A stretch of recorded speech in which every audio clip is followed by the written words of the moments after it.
Excel screens can look kind of intimidating, especially if you're a new user. So I want to give you a little tour of what's happening here, make things a little easier for you. Let's start near the top.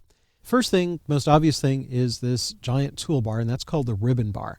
And instead of having drop-down menus and multiple rows of toolbars like a typical program or like Excel had a couple of versions ago, we have these tabs, kind of like a tab dialog box.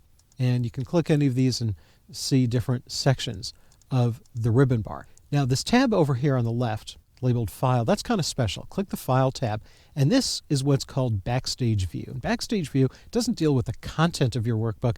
This deals with the files themselves, the workbook as a whole. Things like saving, opening, closing, printing, and so on. Now, the keyboard shortcuts are the same as in other versions of Excel and just about every other program. So, for example, you can press Control-S to save. You can press Control-Open. You can press Control-P to print. So if you know what some of these keyboard shortcuts are, they can reduce some of your mouse clicks. Now, because we were in the Home tab before we clicked the File tab, if you press the Escape key on your keyboard, it's in the upper left probably, that brings you out of Backstage View and back to the Home tab. So it kind of remembers where you were. Now, above the ribbon bar, you have this little mini toolbar, and that's called the Quick Access Toolbar. And the Quick Access Toolbar is where you could put commonly used commands, things that you use a lot rather than having to go and find them on the ribbon bar.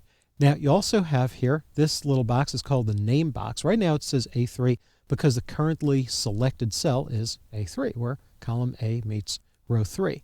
To the right of that, we have this empty box. It's called the Formula bar. When you're typing in text or editing formulas, that's where the magic happens. Now, across here, we have our columns, and columns are always letters, and there are over 60,000 columns available going across. Our rows, you can see here, are numbered. You have over 1 million rows going down. There are about, or a little bit more than 16.7 million cells in this worksheet. Now, this is one worksheet. Take a look down here. We have sheet 1, 2, and 3. By default, a new Excel workbook will have 3 sheets. Now, you can click them, see there's nothing in these. You can add worksheets, you can remove worksheets. You have to have at least one worksheet in a workbook, kind of makes sense. You can have as many as you want, there's no limit. If you have a lot of worksheets, you can use these little VCR type of buttons to navigate back and forth through them. In the lower left corner, this Ready command simply means Excel is ready and waiting for you to do something. So for example, you can select stuff. Now, over here in the lower right corner, we have these 3 little buttons here are just different ways of viewing the worksheet. We'll talk about those. And you have this little zoom assembly, and you click this little minus to zoom out. You can click this plus to zoom in, or you could use this little handle in the middle and drag that left and right to zoom in and out. I really don't use that for zooming very often because I find there's a better way.